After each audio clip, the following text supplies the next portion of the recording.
Hi there, this is Lydia, and this is today's Health Bite. And thanks for having me on today. So today we're just going to discuss ways to improve your immune system. And why are we talking about that right now? Well, for the past 2 or 3 months, we've been isolating ourselves and maybe doing some things that haven't been good for our immune system. And we're going to talk about that too. But now things are going to be starting to open up, and we're going to be going back out into the world, and we need to give our immune system the tools it needs to protect us. Because, hand washing protects you for a second. But what about when things bypass your hands and get to you? Then we need to have, our immune system has to have the tools to protect us. So first of all, we're going to talk about some of the ways to improve your immune system. And number one is sleep. And I know maybe right now some of us are having problems sleeping. I think a lot of it is anxiety from watching the news and all the media we're exposed to and listening to. But also our activity levels maybe aren't what they used to be. And so we're not sleeping as well. But that's one of the top things you can do to improve and help your immune system. Number two, plant foods. And what do I mean by plant foods? Well, I mean fruits and vegetables, basically. And if you look at this is the new diagram. Maybe you've seen the old, my plate or the old pyramid. Now it's the choose my plate. And this is the new guideline for what it takes to maintain your health, to be healthy. This is every meal, every day. So 50% of your plate should be fruits and vegetables. 25% should be grains. And then 25% of that then is proteins. Half of that protein should be plant-based protein. So this is all plant foods. This is plant foods, and half of this should be plant foods. So 87% of every meal, every day, should be made from plants. And that's just to maintain your health. This is what it takes to be healthy. And who's doing that? Is anybody doing that right now? 10 to 15 servings of fruits and vegetables every day. And that's one of the reasons why we have so much chronic illness, because most of us are not doing that. Most of us eat fewer than 2 servings a day. And another one is healthy fats, increasing the amount of healthy fats in our diet. Well, where do we get those? You get those from plant foods. So that's back to number 2, more plant foods.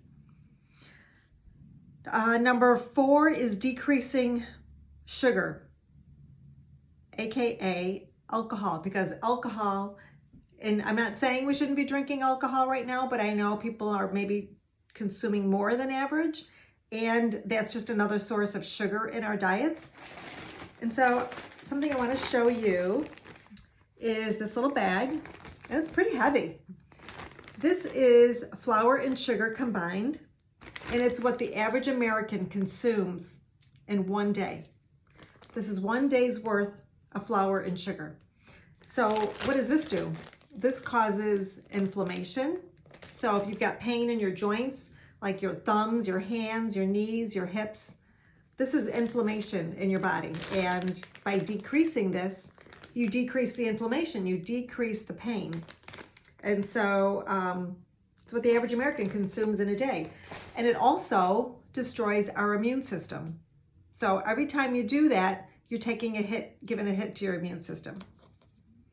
Increasing exercise. Now I know a lot of you are missing maybe being at Curves and working out, and hopefully you guys will be up and running soon and I'll be back. But that movement is important every day, especially if you're here in Michigan. Maybe now we can start getting out and getting some walks in or getting some daily activity in.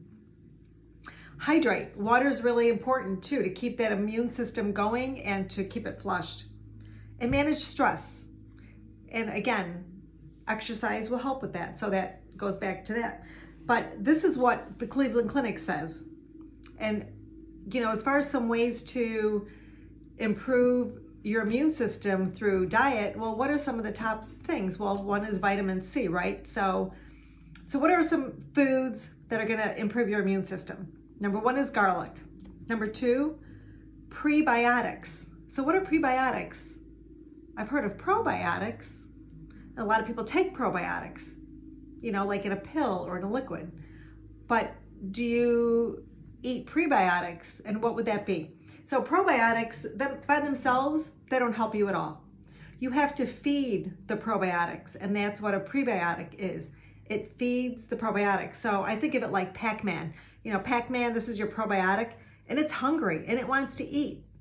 And here comes your prebiotic, and that's what it's going to eat. And the prebiotics are basically fiber and antioxidants and phytonutrients. And where do we get fiber foods from? Plant foods, fruits and vegetables.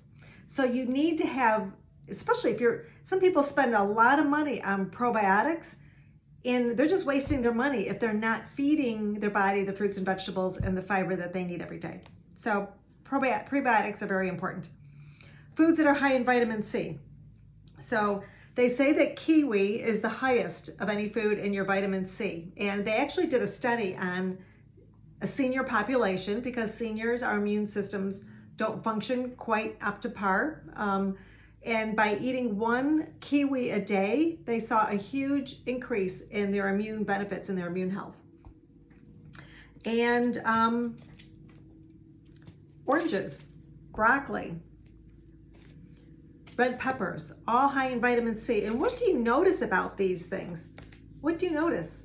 Is the colors. They're all different colors. And your colors of your foods really are what determine the nutrients. All these different colors provide different nutrients. But these are your foods that are highest in vitamin C. And so, according to Cleveland Clinic, the most important thing is colorful foods, fruits, veggies, and berries. So hope you put some thought into this and maybe start applying these things to your diet. Right now we're doing a challenge of cutting the sugar from our diet, and that's just going to help, number one, make you healthier, but number two, improve your immune system so that we can go out into the world and handle whatever's going on out there. So thanks for joining today's Health Bite, and hope you're staying healthy.